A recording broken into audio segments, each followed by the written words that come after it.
नशा तस्करों की रीढ़ की हड्डी को तोड़ने की ये पहली शुरुआत थी। लाऊ गुज्जर नाम आपने सबने सुना है। नशा तस्कर या नशा तस्करों का किंग उसे कह सकते हैं। पुलिस पार्टी पर कई बार उसने गोलियां चलाई, पुलिस पार्टी पर हमला कर दिया। डर उसकी आंखों में बिल्कुल भी नहीं है, दिमाग में खौफ उसके पुलिस का बिल्कुल भी नहीं है। लेकिन अब पुलिस ने और रेवेन्यू डिपार्टमेंट ने भी सोच लिया कि इन नशा तस्करों की कमर को कैसे तोड़ना है। जो कार्रवाई हुई है ये जीरूचक में हुई है। लाऊ गुज्जर की प्रॉपर्टी को तोड़ा गया है, उसकी भाई की प्रॉपर्टी को तोड़ा गया है।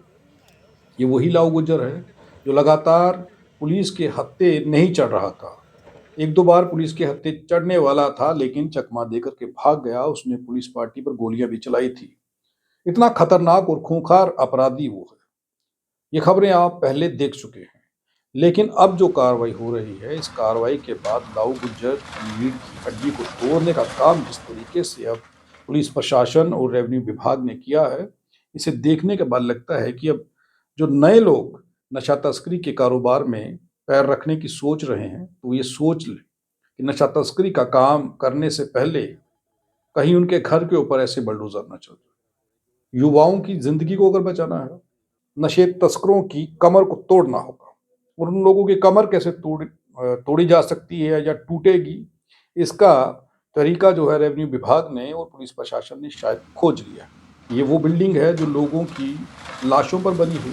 ना जाने कितने युवा अपनी जान गंवा चुके होंगे उस लाऊ गुज्जर के चिट्टा जो नशा वो लोगों तक पहुंचा रहा था उससे। उस नशे के पैसे से ये बिल्डिंगें बनाई गई। पिछले दिनों खबर सुनी थी कि लाऊ गुज्जर को जब पुलिस पकड़ने के लिए गई तो उसने पुलिस पार्टी पर गोलियां चलाई। गोलियां चला करके वो चकमा दे करके भाग गया। आप सोचिए कि कितना खतरनाक ये लाऊ गुज्जर है और किस तरीके से ये पुलिस से भी नहीं डरता। लेकिन अब कार्रवाई तो होनी थी।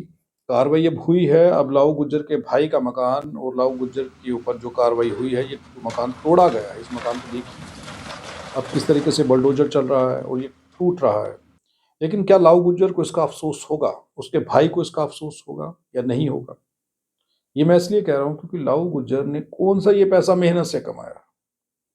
ये जहर, ये नशा युवाओं तक पहुंचाने का काम लाऊ गुज्जर का, और जम्मू के युवाओं की जिंदगी के साथ किस तरीके से खिलवाड़ लाऊ गुज्जर ने किया, सारी कहानी आप लोग जानते हैं। इसके ऊपर ज्यादा डिटेल में बात करना मैं ठीक नहीं समझता। मैं सिर्फ ये समझता हूं कि पुलिस ने अब जो कार्रवाई की है, रेवेन्यू विभाग ने जो कार्रवाई की है, ये कार्रवाई बड़ी देर पहले होनी चाहिए थी।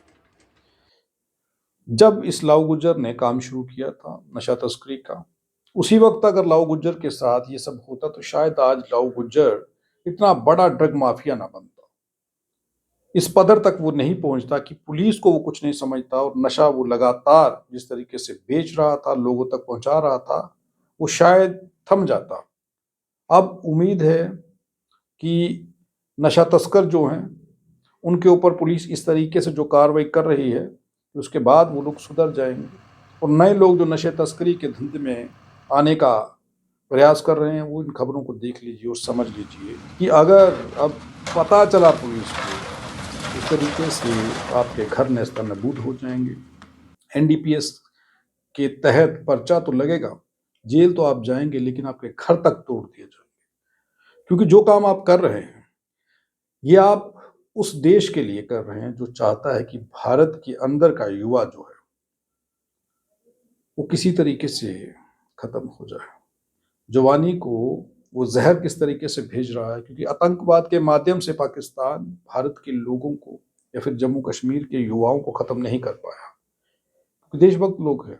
लेकिन नशे के माध्यम से वो इन लोगों को खत्म कर रहा है, युवाओं की जिंदगी बर्बाद कर रहा है। और ये सोचिए कि जो युवा आर्मी में जाना था, जिस युवा ने पुलिस में भर्ती होना था, जिन युवाओं को देश के लिए काम करना था, देश की सीमा पर खड़े होकर देश की सुरक्षा का जिम्मा लेना था, वो युवा इस लाऊ गुज्जर जैसे लोगों के माध्यम से पहुंचाई गई ड्रग्स के साथ अपनी जान गंवा चुके हैं और कई जान गंवा रहे हैं। ये सब ऐसे लोग कर रहे हैं और ये चाल किसकी है? पड़ोसी देश पाकिस्तान की है। लेकिन उनसे जुड़े हुए जो लोग हैं, सिर्फ लाऊ गुज्जर ही नहीं, दूसरे समुदाय के लोग भी हैं। सिर्फ यही नहीं, और बड़े सारे लोग हैं जो ये काम कर रहे हैं। ऐसे लोगों की कोई जाति या धर्म तो नहीं होता, लेकिन जो ये लोग करते हैं, इन लोगों के खिलाफ पुलिस की कार्रवाई और प्रशासन ने जो कदम उठाए हैं, लगता है कि इसके बाद नशा तस्करी के काम में गिरावट आएगी, ये लोग इस धंधे से दूर होंगे। अगर ऐसी कार्रवाई होती रही, और ये कार्रवाइयाँ ज़रूरी इसलिए हैं क्योंकि ये लोग सुधरते नहीं। पुलिस का डर इनके दिमाग में नहीं, किसी कानून को ये लोग मानते नहीं, हर इलीगल काम ये लोग करते हैं। पाकिस्तान के साथ मिलकर के भारत के युवाओं तक, जम्मू कश्मीर के युवाओं तक जो नशा ये पहुंचा रहे हैं, ये पाकिस्तान के आतंकवाद का ही एक हिस्सा है, और उस आतंकवाद की मदद ये लोग कर रहे हैं। ये साइलेंट आतंकवाद है, नशे के थ्रू युवाओं को खत्म कर देना।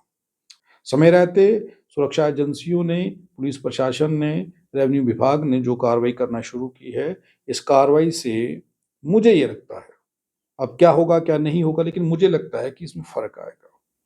ये धंधा अब रुकेगा, और ऐसे लोग या तो भाग जाएंगे या एनडीपीएस एक्ट के तहत इन लोगों को जेल में ठूस दिया जाएगा, उन पर कड़ी से कड़ी कार्रवाई की जाएगी, और कार्रवाई जरूरी है। नहीं तो आने वाली नस्लें ये लोग खत्म कर देंगे, चिट्टा लोगों तक पहुंचा करके। यहाँ तक कि यहाँ भारत की और जम्मू कश्मीर की सिर्फ युवा पीढ़ी जो है, उन्हें कैसे खत्म करना है, ये इनकी पॉलिसी है। और इस पॉलिसी को रोकने के लिए मीडिया और प्रशासन जो कार्रवाई कर रहा है, मीडिया को भी उसका सपोर्ट करना चाहिए, और नशा तस्करों के खिलाफ मीडिया को भी एक मुहिम चलानी चाहिए। हालांकि पिछले दिनों में ये पता चला था कि ये लाऊ गुज्जर और इनके आगे पीछे जो साथी हैं, इन्होंने कुछ मीडिया कर्मियों को धमकियां भी दी थी, लेकिन धमकियों से क्या होगा। आप सोचिए कि आप बिना वर्दी के, जो पत्रकार भाई हैं वो सोचिए, बिना वर्दी के वो ये समझ लें कि वो बॉर्डर पे खड़े हैं और अपने देश की सेवा कर रहे हैं। ऐसे लोगों के खिलाफ जंग लड़के, डरने की ज़रूरत नहीं है कि कुछ सुरक्षा एजेंसियां यहाँ बैठी हों। इन लोगों का क्या करना है वो अच्छे से जानते हैं, और जो वो कर रहे हैं वो आपके सामने है। बहरहाल इस खबर को शेयर करिए, और अपनी राय कमेंट सेक्शन में ज़रूर दीजिए कि ये जो नशा तस्कर हैं, इनके खिलाफ ये इनके मकान तोड़ देना, यहीं तक कार्रवाई ठीक है, एनडीपीएस एक्ट के तहत इन्हें जेल में ठूस देना यहीं तक कार्रवाई ठीक है, या आप कुछ और चाहते हैं, क्या कार्रवाई इन लोगों के खिलाफ होनी चाहिए।